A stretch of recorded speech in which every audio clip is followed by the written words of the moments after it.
May nag-comment na naman dito ng, buti na lang di ako Bisaya. Well, first of all mga bossing, hindi rin ako Bisaya. Bicolano ako mga boss. And kahit tignan mo sa mapa, hindi Bisaya ang Bicol. Part yan ng Luzon. 'Di ba? Do your research.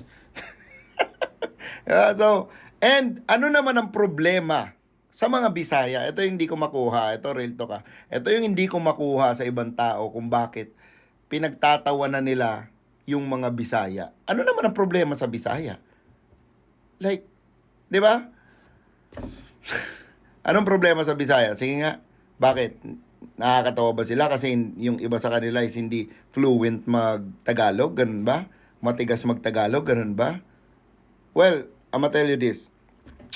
Yung mga Bisaya, kaya nila magsalita ng Bisaya and kaya din nila mag-Tagalog and malulupit din yan mag-English. Bakit yung mga Tagalog ba? Kaya mo bang magsalita ng ibang dialect o lengguwahe? Ako kaya ko mag-Bicol fluent. Dito ako lumaki. And kaya ko rin mag-Tagalog, kaya ko rin mag-English. Bakit yung ibang Tagalog ba? Kaya nyo ba magsalita ng ibang ano? Like, hindi natin kailangan mangmaliit ng ibang tao ng dahil lang sa wala sila sa napakalaking syudad like Manila. 'Di ba? Like, yun ang hindi ko makuha sa ibang tao kung bakit kailangan mong pagtawanan yung mga Bisaya. Alam mo, to be honest, sa akin lang to, ang daming talented na mga Bisaya. Karamihan, alam mo, ito real talk, karamihan sa NCAA player, mga taga-Bisaya. Teammate ko, almost 80% mga Bisaya.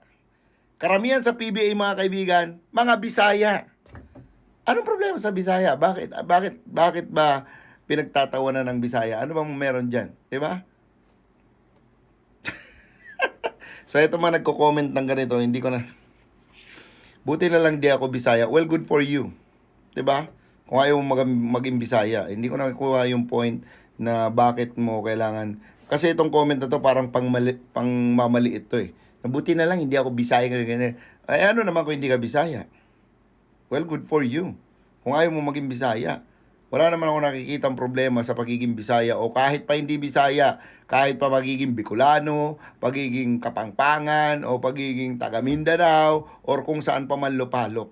Ang problema kasi ng iba, especially diyan sa mga taga Luzon, 'di ba? Hindi ko naman nila lahat, pero meron talaga na makikita mo sa comment na parang sobrang entitled nila kasi taga Manila sila, taga NCR sila o something.